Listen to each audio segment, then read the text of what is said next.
Bernie Mac show, my husband had finally earned the respect he sought his entire life. Having a regular paycheck, it was not bad either. There was so many things that I felt like just came into play that it led for that show being as great as it was at the time that it came on, and the unique ability to let Bernie Mac be exactly who he was at that time, and people were ready for it.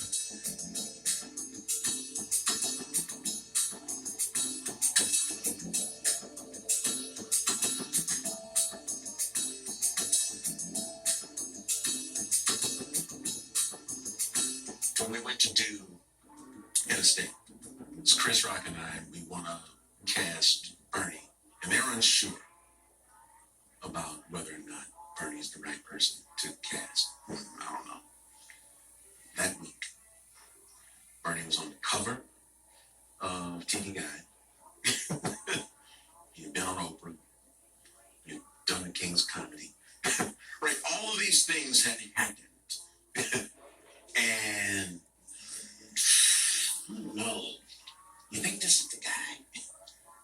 He never outwardly said it, but I do think there was a part of him that hoped, let me stay mercurial, let me stay on the hot. I don't want to be next year on the not list. I want to be on the hot list. But he was very much aware that I could step on stage tomorrow and no one laughs. And if no one laughs, that's it. He said Hollywood, for him, he said he doesn't know if it was really real. You know, it never felt really real to him. So whenever he got a break, he always would fly back home. This is where you would find him, home.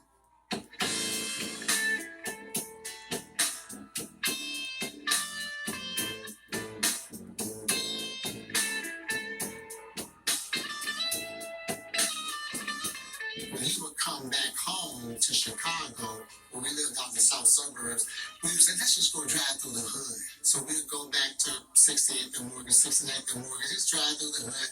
Maybe stop at a tavern.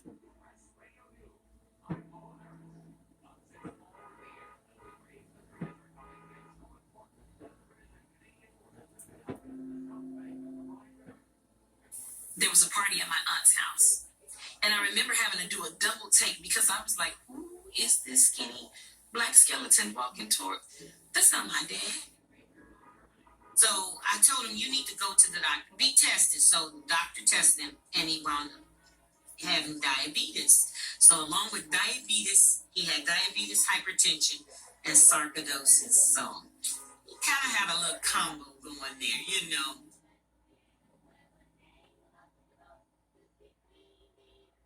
For the most part, he took his medicine and he did what he wanted, did what he needed to do, and he did his work. If he had a contract to be somewhere, he was going to be it, and he was going to do the job to the best of his ability. He didn't let it bother him. He kept on going. We were approaching the 10-year anniversary of Kings of Comedy, right around in there. And it was on talks. We wanted to all get back together and figure it out. So we knew Bernie was ill. We knew he had been, dealing with the sarcoidosis. And so I talked to him a couple of times. And so we tried to figure it out. He was working on that film. So I'm in. And I went to see him. He was staying at some house up in the hills. He was on some kind of break, whatever.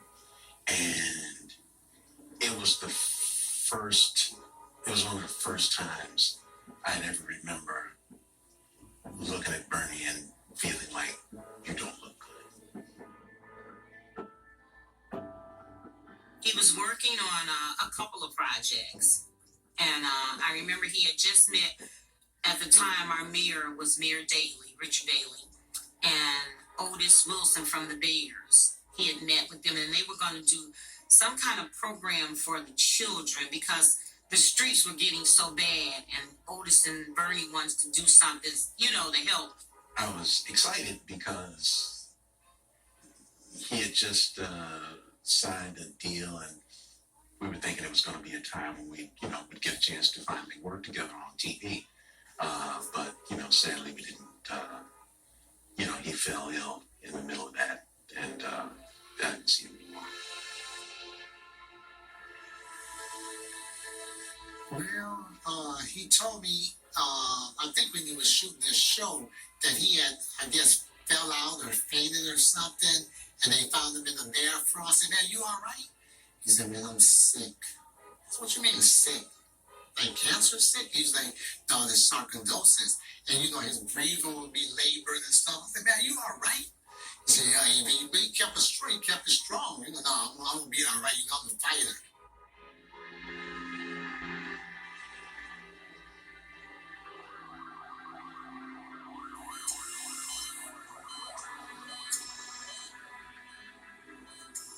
I got to the hospital,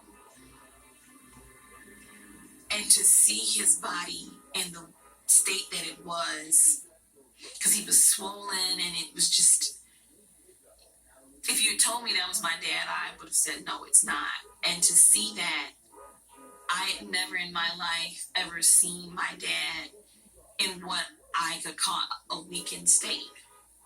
And it shattered me. And I remember walking away thinking, I don't think my dad's gonna walk out of this hospital room. And they said, well, we're gonna put y'all in a private room where y'all can just, relax and put your feet up. So we were in that room, and it was around 2 in the morning. And I remember the door opening, and I looked, and I saw the doctor standing there. And I remember my mom saying, he's gone. And the doctor just kind of nodded her head, and I screamed. And all I could think of was, I've been with him since I was 16. What am I going to do now? It was 2 o'clock in the morning, maybe 3 o'clock in the morning. My buddy called me. When the phone rang, I knew what it was. And I didn't go back to sleep the rest of that night. I was up. So it hit me hard. It hit me hard, real hard.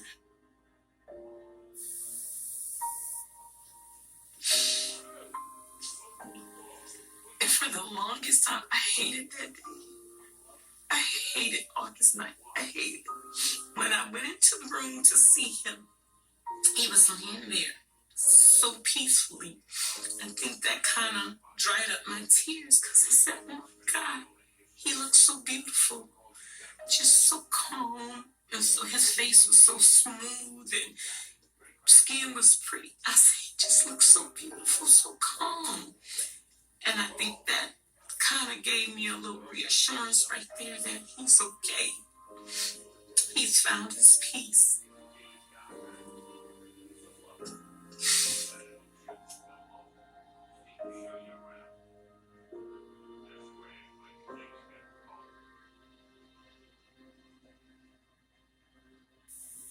I separated myself from the pack.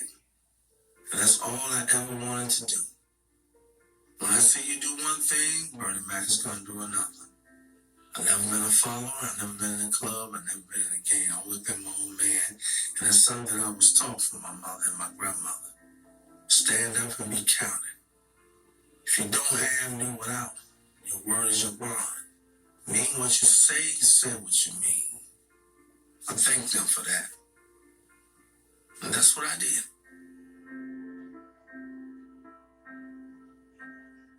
Bernie Mac, he had a list of medical conditions, but to his death lead back to his youth. Something else was going on with Bernie's body. Autopsy Bernie Mac, coming up next on News.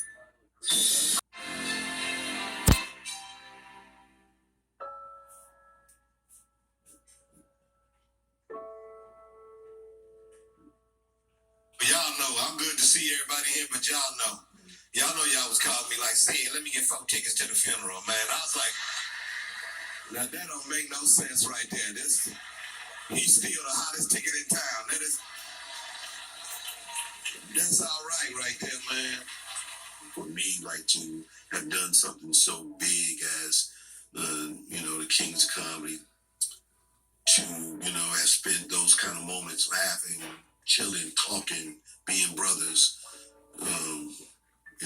For it to end like that, it just is one of those things catch up, so off guard that you just never, even now, you just can't qualify it. I'm not gonna say I'm gonna miss him because he's still here with me. To my buddy, my pal, my friend, Beanie, as I call him, Bernard Jeffrey McCullough. Thank you. And it's the camaraderie, the busting of the chops. I can say that, busting of the chops, smoking the cigars, just having a conversation. I mean, sometimes we'd be sitting out at 2 or 3 o'clock in the morning, looking up at the stars, just reminiscing.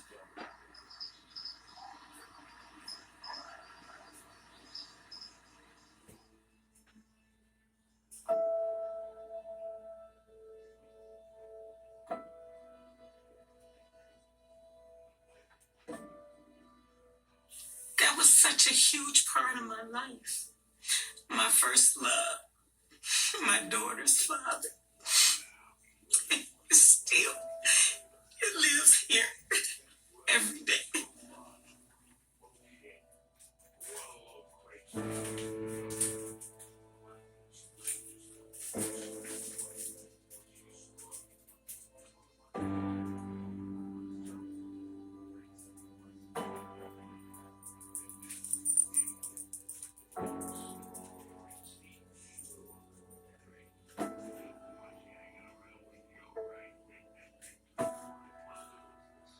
I think about them all the time, man.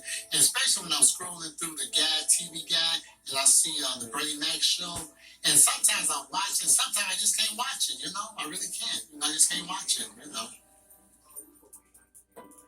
Where he came from, what he achieved, how he went about doing it, how he connected to the audience. It's like he's, he kind of lives in the space of the great bluesmen in terms of music. But to every comedian, when you talk about, who's the funny guy, who do you not want to follow? You don't want to follow Bernie. Good luck with that. Anybody. He was really big on integrity, on your character. Those were the things that he really focused on and tried to instill in me, which I really appreciate.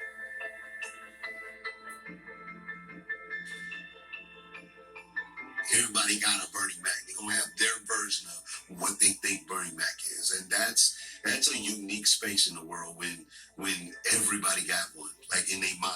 Oh, give me your Bernie Mac. What you talking about? Hold up 1 minute, freaking minute. People don't have that about Sid the Entertainer, and they should. And cut. No. He's got a comedy show going on up there. I said, well, he's got them all up there. Now my mom, my dad, my grandma, they all there around him. Yeah. I thank you for your ear. I thank you for your time. I hope you enjoy me telling my story because it came from my heart. It's about truth. And that's how I became the Mac Man. I am extremely grateful for everything that's in my life and be able to share it with all of you all out there. So thank you. From the Mac.